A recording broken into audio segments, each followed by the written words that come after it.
I think we should take a drug test prior to the debate. I do.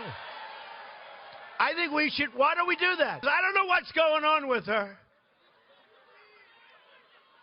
But at the beginning of her last debate, she was all pumped up at the beginning. And at the end, it was like, oh, take me down. She could barely reach her car.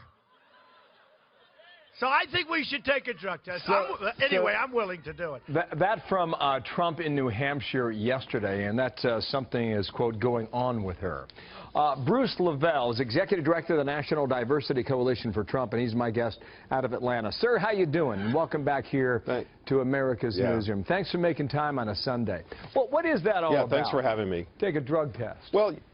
Well, I think it's a fair question. You know, Ms. Clinton, unfortunately, and just for the record, our prayers go out to her, you know, on her health if there is something going on, first off. But most of all, she does have, you know, a history of being a little wobbly, looking a little confused in some of her interviews. So I think, you know, for example, I have business owners who own companies here, and to drive a forklift, you have to take a drug test that you won't injure anyone. So I think it's a fair question for the American people to... What in the world would you test her for? Well, I mean, you know, I don't know. I think, you know, at the end of the day, that will reveal itself to what could be going on. And once again, I think it is really fair to the American people to, you know, to vet part of the vetting process to see if the next commander-in-chief is of good sound mind and good health to lead this nation.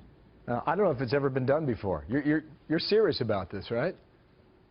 Well, you know, like I said, I think it's a fair request. You know, for example, President Obama was a strong smoker. You know, the question is him smoking cigarettes. Is there anything going? So I think, once again, it is a very valid question to ask, especially if a candidate, he or she, has some record of, you know, looking, you know, a little wobbly or a little unhealthy. So I think it's fair. I took his comment more rhetorical than anything else. That's the way I heard it.